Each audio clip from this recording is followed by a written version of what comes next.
Welcome, ladies and gentlemen, to episode number 13 of Austin77FC's commentary series. This is, of course, Austin speaking.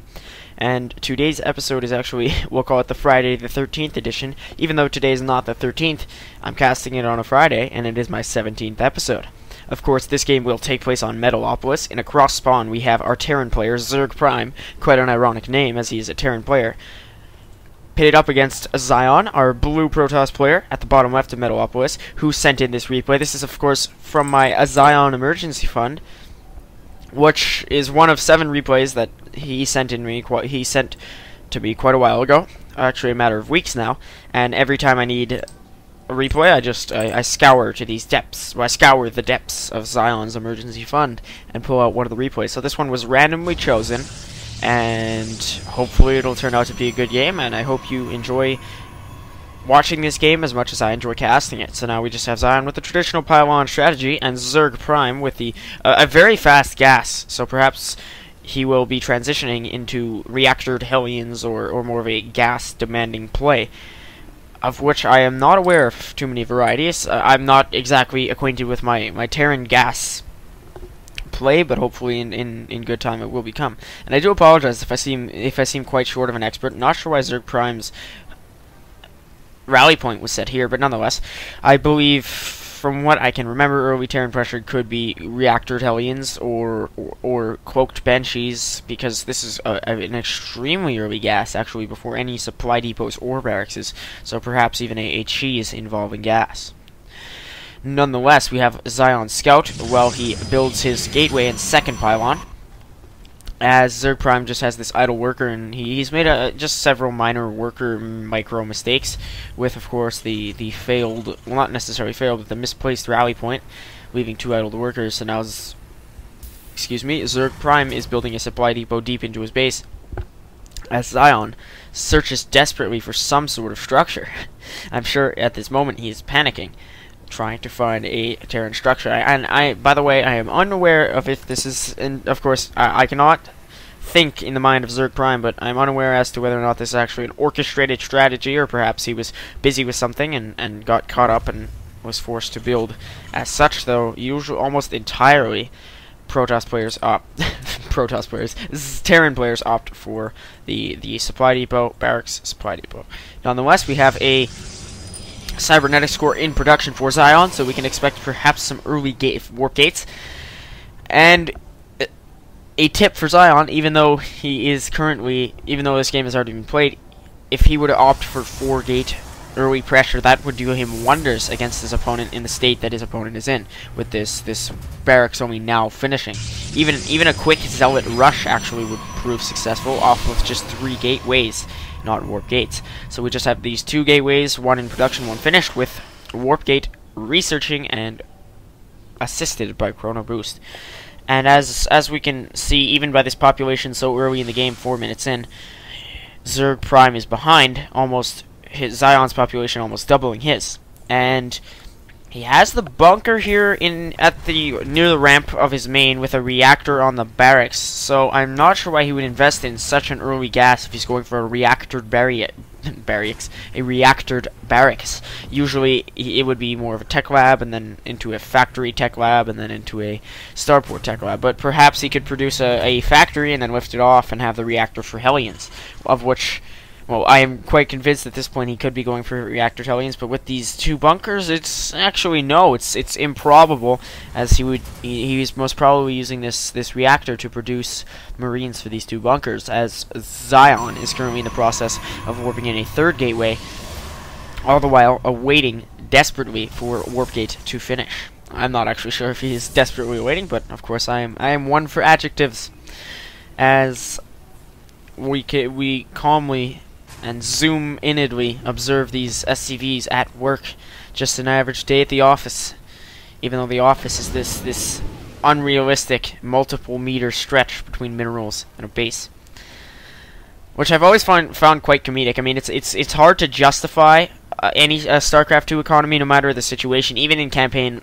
How would these outcroppings of minerals just be organized in such an above terrain, I don't know what the opposite of subterranean is, but an above ground outcropping of minerals organized in this format. The possibility of that is just so small, and always having these 2 gas reserves next to them. I suppose these maps of blizzards are truly in another world, as it would be quite uncommon. Us humans, we have to dig deep into the ground to attain coal and gold and diamond, as you Minecraft players may all yearn for. Nonetheless, let us get back to the real world. 3 warp gates, and just finished morphing into warp gates as 2 more in production. So Zion is clearly ahead in terms of military advantage, though these 8 Marines spread across 2 bunkers assisted by a missile turret will surely at least keep Zion's forces at bay for the time being, though these 2 gateways will provide him with essential military power. And let us check our, I believe it is income tab, it indeed is, 30-11 for Zion, so that is truly no excuse, no matter your strategy as a Terran player. 11 harvesters to your opponent's 31 this early in the game is never, ever a good thing. And Zion's mineral line is actually slightly oversaturated, so he should be looking to expand in the foreseeable future. He does indeed have the economy to support it, with constantly possessing over 400 minerals. And now Zion, actually, I omitted to notice this, but he has a robotics facility along with a fast robotics base. We actually observed this in episode number 12, I believe. He went straight into the robotics bay after his partner had left him. So a 5-gate quick robo bay.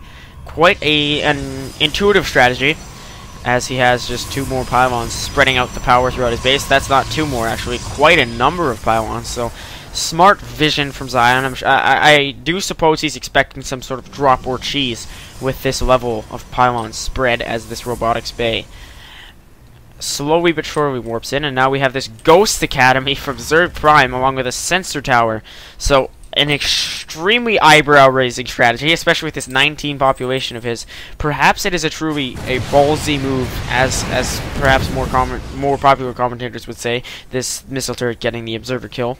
Meanwhile, but perhaps ZERGPRIME is an expert, and he's secretly plotting to nuke Zion and defeat him with cloaked ghosts, which would be quite impressive. I am unsure as to whether or not for this whole game I've been unsure as to whether or not ZERGPRIME is actually a hidden expert prepared to cheese Zion to death. Though with his largely undersaturated economy, at least if he is an expert, he's definitely not an expert in economy. ZERGPRIME could definitely, and I apologize if I take an insulting tone. I absolutely mean this peacefully, but ZERGPRIME should be boosting his economy far more at this 10-minute mark of the game. As you may have seen a few episodes ago in episode number 9, it is common for myself and Hesperide to push at the 7:30 mark, and I do try to achieve this timing in 1v1 play. So no offense to ZERGPRIME, but he would have been a goner for approximately 4 minutes now. So he does indeed have this starport building as we speak, so it could have been executed a little more optimally for him to be able to lift off this barracks. But nonetheless, if he's going for a quick cloaked banshee, it would be more useful if you were to get the tech lab on the barracks and then lift off the starport and land it right where the barracks is. Meanwhile, and that actually serves him quite well, ironically so, as Zion is in the midst of producing Colossi. Well, this starport tech tree of ZERGPRIME's allows him to produce Vikings, as he's doing right now. So I'm not sure if that was intended or if he was looking to go into cloaked banshees, but instead diverted.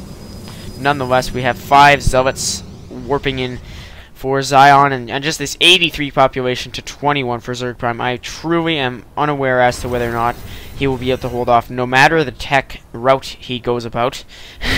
Quite a hilarious rhyme, if you ask me. But Zion, I will finally turn my nitpicks from ZERGPRIME to Zion.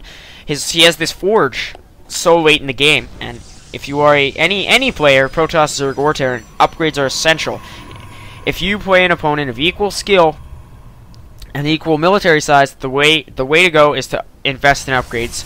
So that, actually, I should rephrase that analogy. If you were to play an opponent of equal skill with a slightly greater army, and you had upgrades, it would be an extremely close fight. So if you ever see an opponent has a larger army, and you have upgrades researching, you should not be so worried, because upgrades will make a large difference. So at least Zion is doubling back on his former mistake, opting for a second force, so he's able to produce 2 upgrades at a time. I've never actually been fond of that. I acknowledge it as a viable strategy, but personally, as a mid-Silver League player, I rarely apply it. I'm normally happy with just by the time I go for an initial push, I already have one and one, or at least one in Protoss weapons. So now we have these 2 Vikings.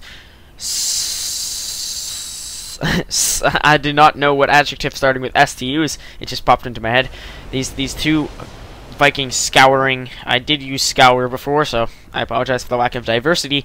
These 2 Vikings just plundering about the map, searching for any helpless Colossi to pick off, but their mission will prove futile. Zion's only Colossi are in the midst of pushing, so let us see how they handle this from... let us see how ZERGPRIME's now meager bunker and siege tank handle this.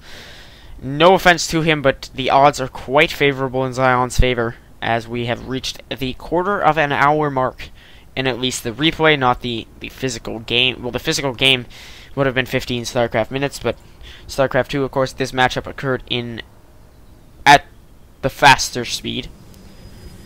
And I am actually unsure as to why Blizzard does not just convert faster time into regular time.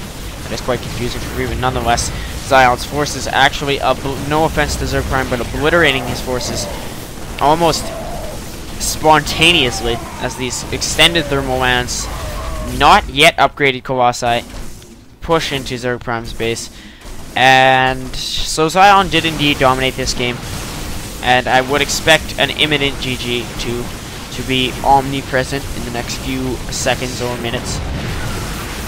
ZERGPRIME went for an extremely tech build, but just did not have the population or military to accommodate for it. Neither did he have an economy. So tech-wise, ZERGPRIME was quite...